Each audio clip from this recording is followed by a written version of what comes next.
good morning mga kabengbeng, sa mapagpalang araw po sa ating lahat. At ito, meron tayong susubukan laruan po ni Sir Earl Nalzaro. Ayan mga kabengbeng. So bakit tayo merong dalawa dito? So big shoutout din po sa unit ni Sir Eric Gintan. Kay Sir Eric Gintan naman po ito mga kabengbeng. Itong mga unit na to ay merong may-ari mga kabengbeng. Sila po ay nagpagawa. Before pa po, no, naghintay sila ng 2 to 3 weeks bago matapos ang kanilang unit. So ngayon sa ating video ay susubukan natin itong unit ni Sir Earl Nalzaro mga kabengbeng, no?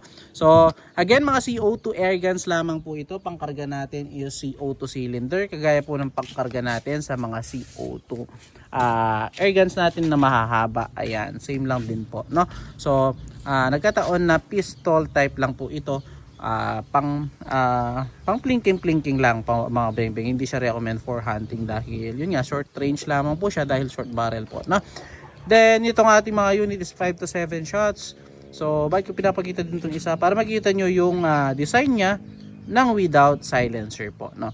So detachable naman po ito. Kapag wala siya silencer, ganyan po siya. Ilalagay natin itong end cap na ito, no, para ito naman yung kay Sir Eric Gintan. Kung gusto niya lagyan ng suppressor din po or silencer, pwede rin po yan dahil pinatread na po natin ito, no. So yan. So samahan niyo po ako, i-test natin itong unit ni Sir Earl Nalzaro. Ayan, sir, ito na po ang yung unit. Subukan po natin, no, i-test po natin. So subukan natin do sa ating mga lata. So pasensya na po, medyo palapit yung ating range dahil yun nga, hindi naman tayo marunong gumamit talaga ng small na air gun. So sanay tayo sa mahaba. So tara, subukan po natin, no, itong unit ni Sir Earl Nalzaro. So sir, ito subukan natin. Subukan natin do sa ating mga lata doon. Ayan, pakita lang natin yung ating mga lata. Yung ating mga lata po, wala pong patama. Ayan, ha. Ayan. So tara, subukan po natin. So gamit natin pellets, Astro 18. So tara, subukan po natin. So yung pagkarga ng ating pellet dito or paglagay ng pellet, so dito po siya ikinakasa. Kasa natin dito. Then single feed lamang po. So ayan. Lagay po natin itong ating pellet dito. Ayan. Lamang po. Ayan.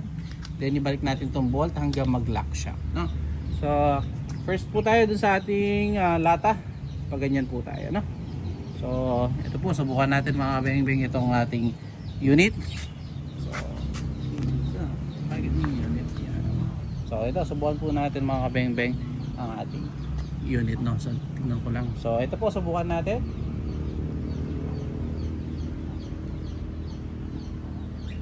Dun sa ating unang target. So, malapon lang. Atensya na po. Then sa ating pangalawang lata.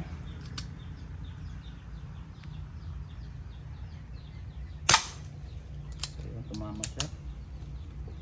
Then sa pangatlo.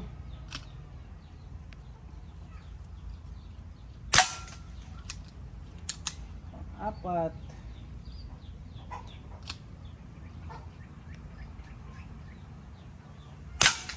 So yun, patama lahat mga kabengbeng. So Sir Earl Nalzaro, ito po ang inyong laruan. So tara, puntahan natin yung ating mga lata mga kabengbeng. So check natin. So yan, tagusan naman mga kabengbeng. So yung ating so pahawak lang natin itong ating laruan, no. So itong ating yung ating unang lata tumilapon po. Yung pangalawa, eto siya. Ayan. Medyo daplis lang yata kaya dito siya pumasok. Then ito yung pangatlo, sorry. Ayan, tagusan siya. Then pang-apat, same din po, tumagos yung ating pellet. Ayan. Ayan. So salamat po Sir Earl Nalzaro again mga kabengbeng. Peace out.